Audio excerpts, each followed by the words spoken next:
What's up? Welcome in. Hoge and Jahns back together after a couple weeks. We had Super Bowl week, and then Johns and I both pretty much died last week. And so we took We're a back, week baby.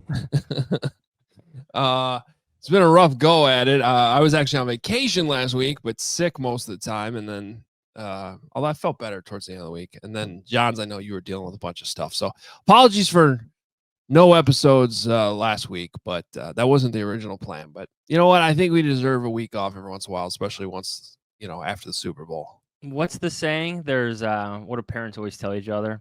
There's a lot of stuff going around. Yeah. And I feel like every bit of stuff of what was going around went through the Johns household. I think it's becoming a running joke on this podcast now about me being sick. But we were sick. Oh, were we sick for a few days early last week? I don't know what they have in that like New Orleans flu, but it's way worse. That's a different type of flu, depending on what you do the night before, though. Yeah, but that was not. No, that was legit influenza A, about as sick as I can remember ever being. It was crazy.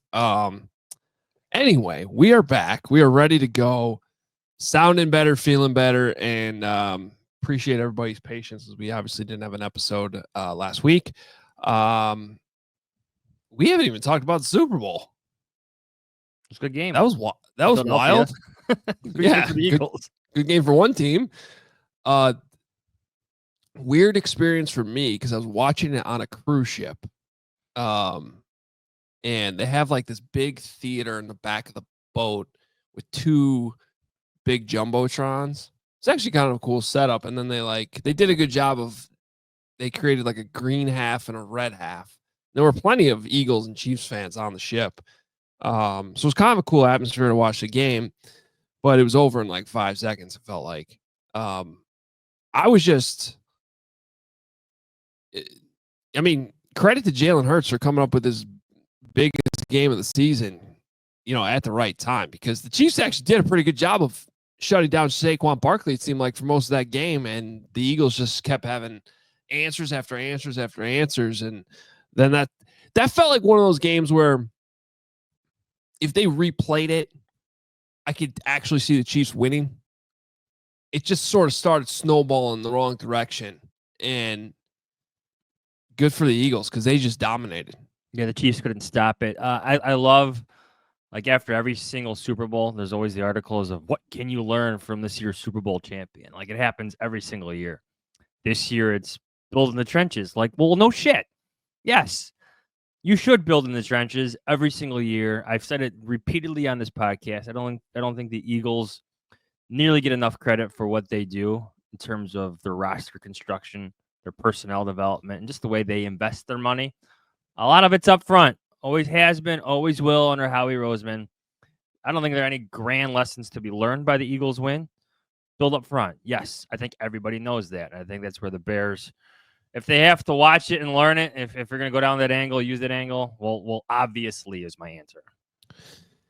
Yeah, I do think, it's obvious, but it's also a good lesson that even if you don't have perfect quarterback play, you can win a lot of football games if you are able to successfully build up front. And just quite frankly, the Bears haven't done that well enough the last few seasons. And I think, like, as we kind of turn the tide now the last decade or more, Adam, I would say.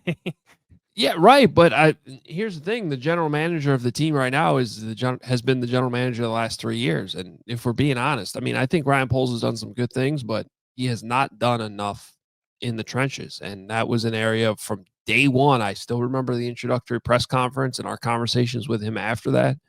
It was all about offensive line, right?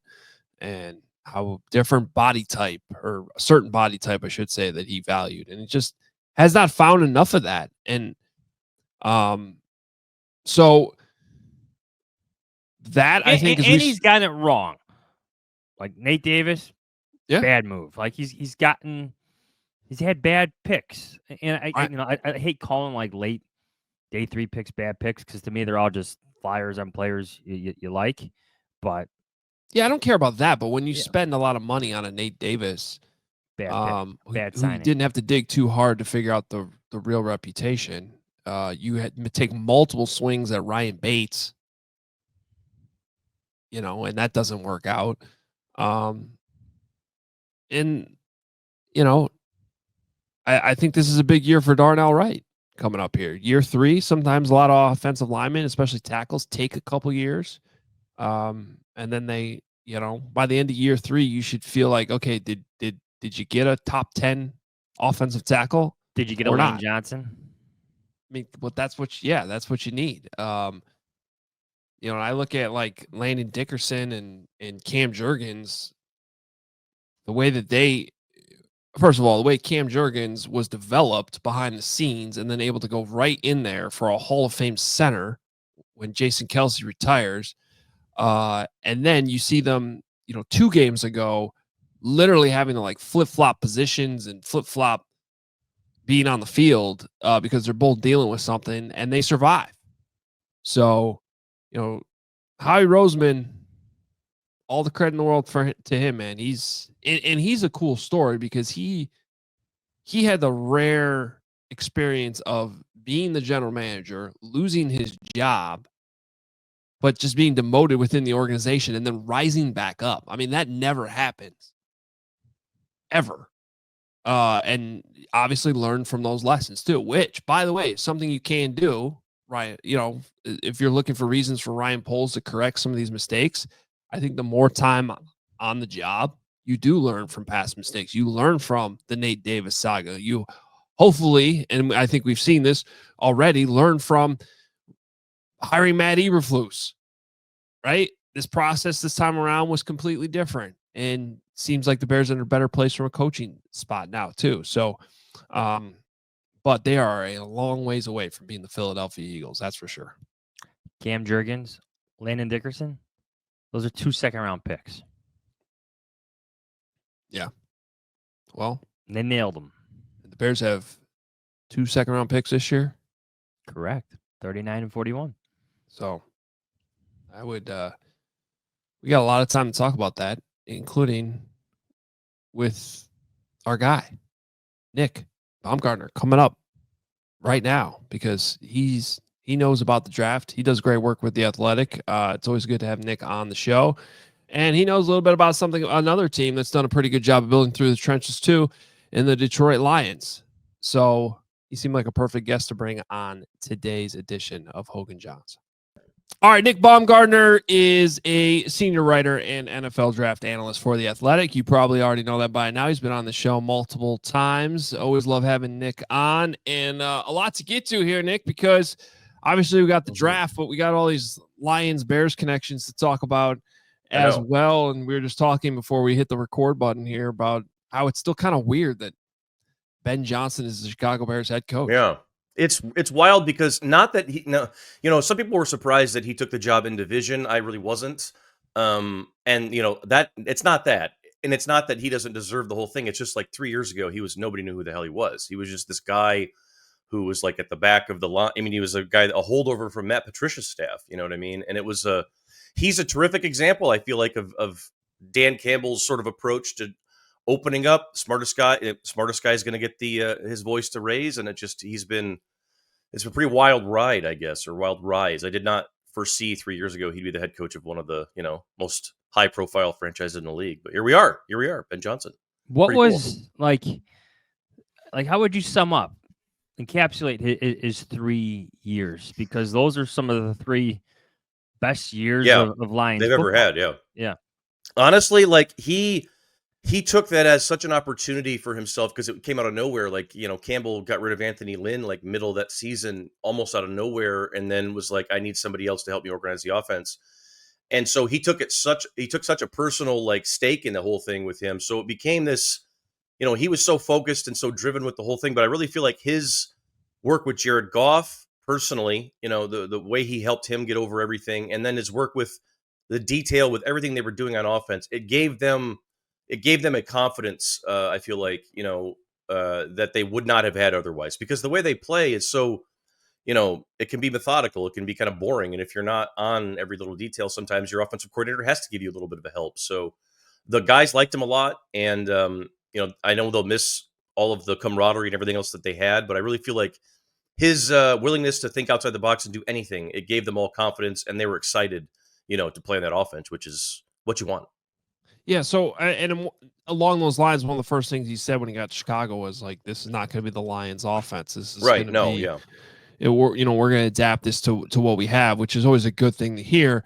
That being said, every coach, has their types of players and flavors for how they want to run things. And so, I mean, as you kind of look at what you witnessed with Ben Johnson in Detroit, and maybe what about what the Bears have now, like what do you think Ben Johnson's going to want to do with what they have already versus, like, even if we started getting some of the draft conversation, like yeah. what he's going to want to build with what might be available in the draft?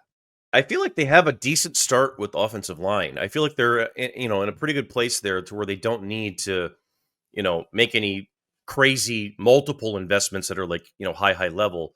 But that stands out to me that I'm not, maybe they have it on the roster, maybe they don't. I'm not sure that they do, is, you know, the Amon-Ra St. Brown player has become so valuable. It's everything for them. Laporta does this a little bit too, but those two guys got him out of, and when I say him, I mean Johnson and Goff, uh, got him out of so many jams because they'd be, that's how they're able to call, a draw on 3rd and 9 and say, okay, well, it's 4th and 3. We'll just run an option route with St. Brown and he'll get open and he'll catch it because he always does. And it's going to work So I feel like those little gadget guys for him are a huge, huge deal. Like the guys that are super reliable. Like last year, it was Lad McConkey, the kid that went to the Chargers. Emeka Egbuka, the kid that plays for Ohio State, is another candidate this year. There's always guys like that, but they need a quarterback friendly, super reliable wide receiver that will block and do everything and just be like a grinder. That's where it all starts for me. That's where their offense starts.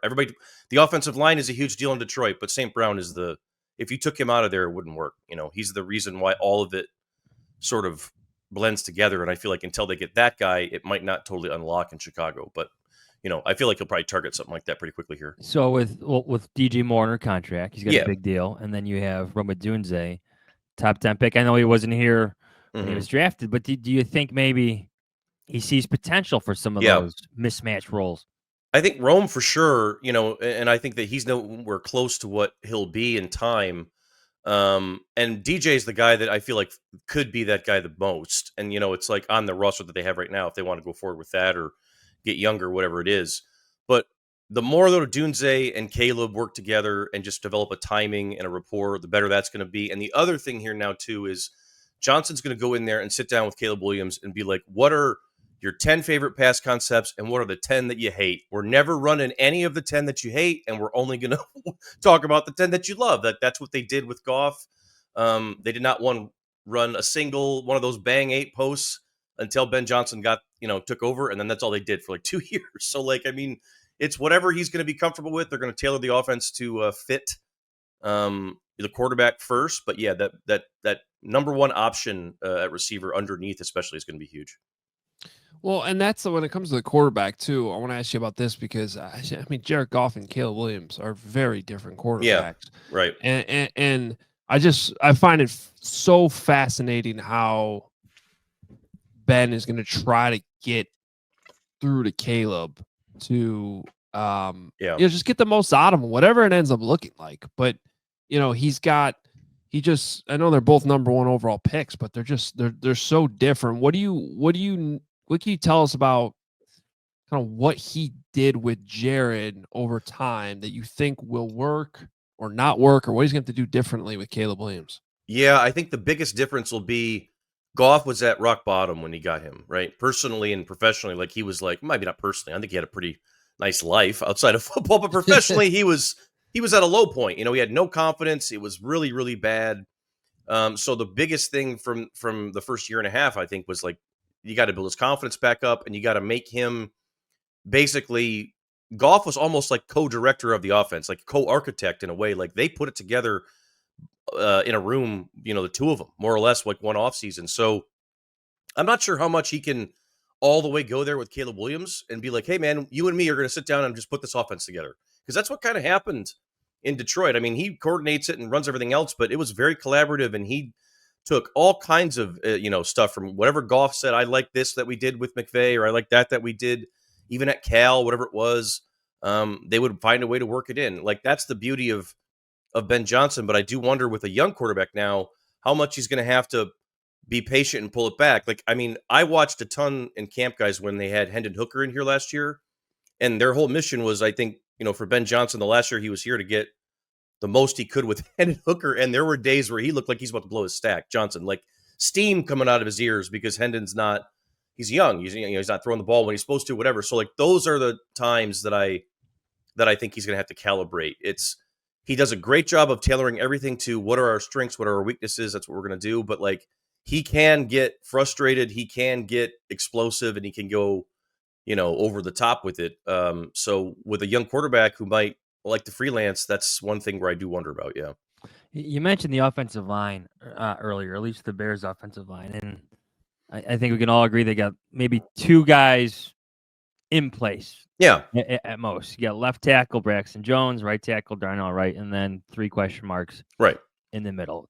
Can you, and everybody always mentions, Detroit's got this great offensive line. He can't bring it down with them. So kind of like a 2-part thing. Can you take us through how long it took Detroit to invest and build the line that you kind of had with the past couple of years, that the Lions had the past couple of years? And then what do you think Ben Johnson looks for in offensive linemen?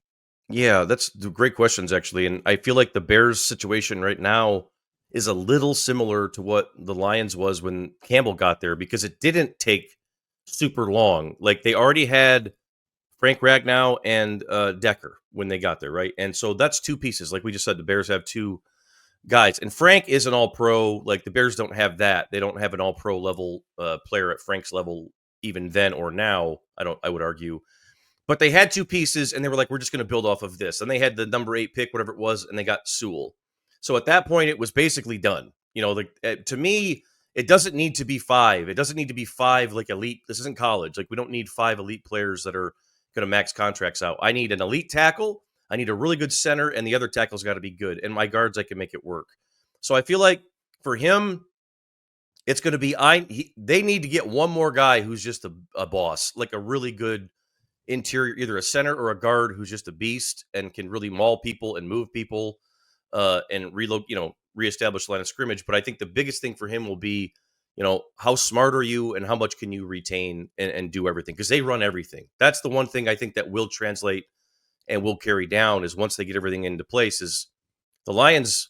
I mean, it's power, counter, inside zone, outside zone, with, tweaks and everything on top of everything, with little rules and adjustments and this, that, and the other. I mean, we know why he went after Fraley, early, because it's a lot that goes on there. So that's going to be the one. How much can you retain and how much can you put on the field? But I think the Bears, they're like 2/3 of the way there. I feel like they need one more really, really good guy, and then you can kind of make it work, after that.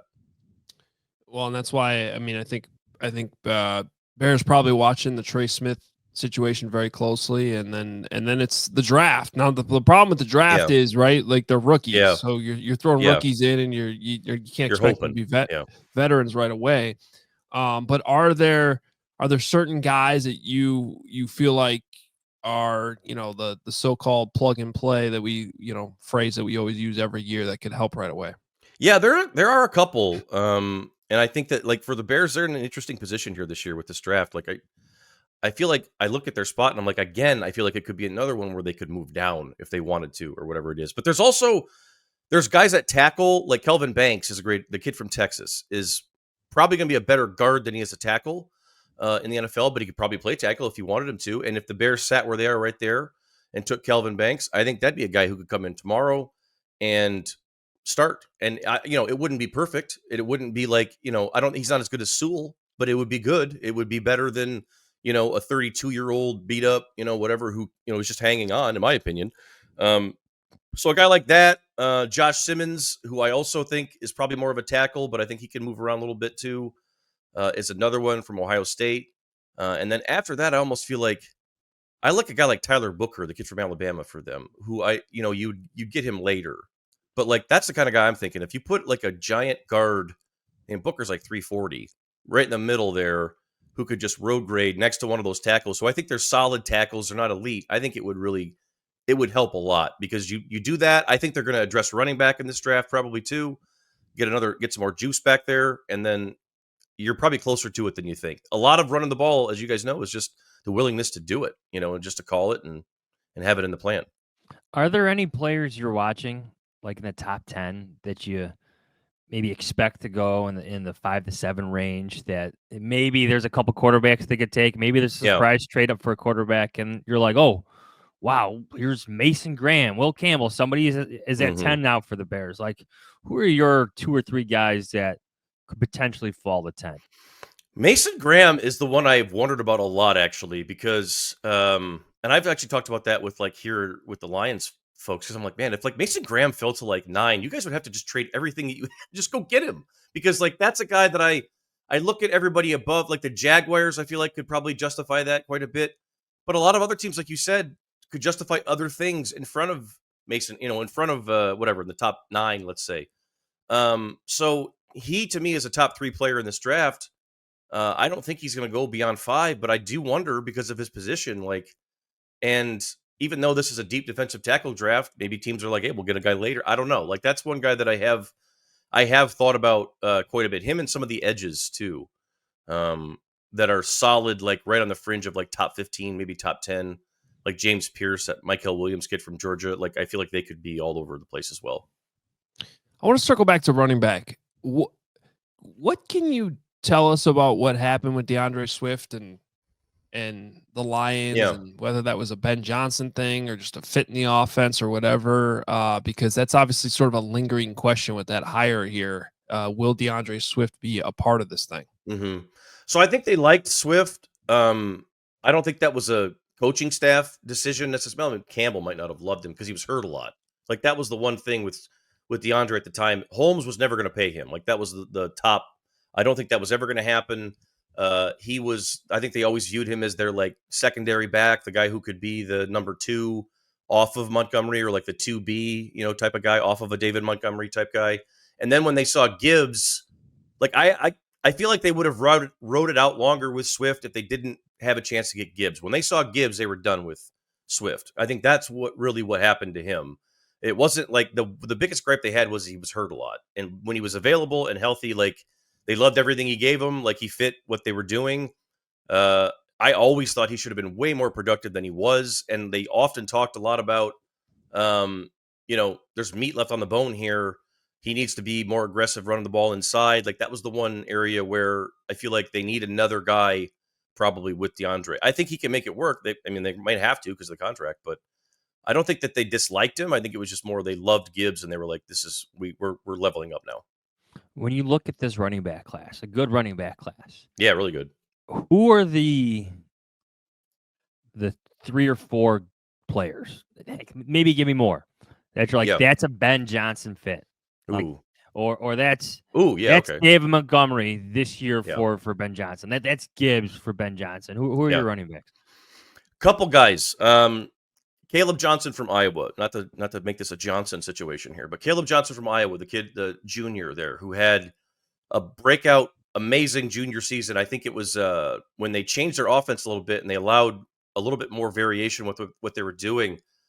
He really took off, and he is a one-cut downhill, does his job, gets extra yards, runs through, arm tackles, catches the ball, is super smart, all that stuff. Everybody at Iowa loved him, and plus, they love Iowa players. Everybody here loves the Iowa guys because they just play their asses off, and they never complain, they never say anything about anything, So I feel like Caleb Johnson would be number 1, and then also I feel like Travion Henderson, the kid from Ohio State, would really, really fit well with Ben, for all of the reasons that Caleb Johnson does, but also he is an elite pass blocker. He's an elite physical football player. I feel like he would love Travion. But there's actually a lot of guys the kid from Rutgers, the Kyle Monon guy. I always mispronounce his name. That would be a little bit later in the draft. I think they'd like him. Judkins, they'd like him. This is a really good group. Obviously, Jainty and Omarion Hampton, but Caleb Johnson is the one I feel like really, every time I've been doing this with, in the mocks, I'm like, man, that would be a really good fit for Chicago. Want to end on a Lions question for you, just kind of a 2-parter. as you watch the rest of the playoffs play out and the way the Eagles, obviously just dominated the Chiefs at the end, like, was the feeling in Detroit like, oh no, we let one get away, or maybe we weren't quite ready anyway? And then the second part being, now the dust has sort of settled on all the coaching changes and things that the Lions had to know were coming pretty much all year. Yeah. I mean, how much of a regrouping process is this going to be for them, or do you feel like the Lions are going to be able to just, not skip a beat and keep it going? Well, I mean, I think in the first case, in terms of this season's end, I think that it was a mixed bag of, like, I do definitely feel like they thought they'd let one get away just because of how well they were positioned with that 1 seed. But on the other side of it was also like, but they also ran out of gas. I think they were kind of like, when you look at it objectively after that Washington game, it's like, you're not stopping. Philly would have scored 60 on them. They had nobody left to stop anybody. So I feel like it was a little bit of both, where they were kind of like, we got snake bitten, did the most we can with it, but also like, man, it's hard to look a 1 seed in the eye and not do anything. We didn't do anything with it. And so I think it's a little bit of both. And I think that they want it to, sting for the most part, because like you said, it's going to be a challenge now, I think, more defensively, even to a degree, than offensively, if you can believe that, because Campbell brought back John Morton. He's going to be the OC. He's got, I think Brunell's still here. Some Scotty Montgomery moved positions. So you've got some other things going on here. And all these guys were here when Ben put the offense together. So I think the offense is going to be what it was. I don't think much is going to change there. It's just going to be a matter of who's going to call what with Jared. Defensively, though, and I know Shepard was here, but like, Aaron Glenn was the head coach of the defense. He did everything. And it wasn't always pretty all the time, but they got a lot out of a little here sometimes. And that's the one that I look at a lot. Those guys played their tails off for him every single game, even when they were like a mess. And I like Kelvin Shepard. I like the idea there, but that's going to be the big one to me, is, can he get them, to play at that intensity level? Because that's what the Lions did. They've never been a great defensive team under Dan Campbell, but they've always played really hard, like as hard as anybody that you'll come across. So that's my big question there defensively. And the communication, the rapport, I feel like it's going to be a challenge early, which is why I feel like they're kind of like, we need to be salty and come in here ready to go, because there's going to be a lot of stuff that we got to come over, in August. Nick, just a combine question for you. We'll all be there next week. Who are you looking forward to seeing? What are you watching? Who are your favorite players at this point? I want to see if any of the quarterbacks are going to do anything, or if we're just going to cancel it forever. Because I think that when Sanders, he was at the Shrine Bowl and I was there, and like, they expected him to do everything. And then like first day, nope, not going to do anything, because Cam Ward's not doing anything. I'm not doing anything. Like, they're playing chicken. So I'm very curious to see if either of them is going to do anything at all. Because that's become, the way we evaluate quarterbacks right now, that's a whole other podcast, another situation, but that continues to be sort of a thing to watch. And then guys that I love that are going to be there, let's see here. There's a ton of them. The defensive tackle class is easily the best of the group. We mentioned Mason Graham. He's one of my favorite players in this class. I love a lot of these other guys, like, let's see, Walter Nolan. I'm curious to see what he does. Kenneth Grant, the other kid from Michigan. And then I guess my top one would be Abdul Carter. I really want to see what Travis Hunter is the number one prospect on so many boards, but I think Carter is probably closer to splitting that than people realize. Like, it wouldn't shock me at all if he ends up as the number one pick in the draft. Is this pass rusher class like as good? Yeah, take me through it. It's solid, because the defensive tackle class is elite. Okay. It's great. Like, the defensive tackle class is the best one we've seen in a good while. Edge class is good, but it's not, we've seen better in the last couple cycles. But this defensive tackle class, I've said this before, there's a lot of guys, like Mason Graham can play like 3 positions up front. There's a lot of guys like that can do 2 or 3 things and do it pretty well. Like Nolan is another one that we just talked about there. So there's a lot of guys that can do a bunch of stuff that are going to be there in like the 3rd round, which normally those guys are gone, super early. So it is a good defensive front class, really, in general, I would say. Well, Nick, we'll see you down there. Looking forward to sir. it. It's still kind of weird to me how quickly the combine comes up I know. Right behind the 6 Super Bowl since days they after the went. Super Yeah, Bowl. since they went to the 17-game schedule. Just like, oh, okay, just All turn right, this yep. thing around and start the new season right away. But good for the NFL. So we'll see you down there, man. Yep. Take care, guys. Thanks, Nick. All right. You bet. Nick Baumgardner always does such a great job with the draft, and you should be following him along with Dane Brugler, the whole athletic staff. It's the best draft coverage you can get out there. It's awesome as always. Johnsy, a little bit of a shorter episode as we come back here today, but we'll be back again later in the week, Thursday, I think, and we'll have 2 more from Indy next week as well. So we are into the off season. We are only a couple weeks away, or 3 weeks away from free agency. So this thing's going to get rolling pretty fast. Looking forward to it. we're back. Bears got a new. The NFL likes it like this. Super Bowl to the future. Here we go. Yeah, right into 2025. And it'll be interesting to see with this new coaching staff how they, I don't know. He always starts at the combine. You know, this was the week last year where we pretty much got the intel we needed on what was going to happen with Justin Fields. It's where things start to flow into the information cycle where we'll probably have a better idea starting next week on kind of who the Bears might be looking at in free agency, who they might be targeting, perhaps trades, things like that. And so really looking forward to that. We'll probably have a little bit of a deeper preview of the combine coming on later this week. And it was, a little news and notes along there as well. But good to be back. Maybe we're not quite at 100%. We're getting there though. We'll be there by Indy for sure. You got to be 100% in Indy. You don't have a choice. That's just how it works at the combine. So make sure you're following us on Twitter at Adam Hoge, at Adam Jahns, and find all of our merch as well at hogeandjahns.com. We'll talk to you a little bit later on in the week. See ya.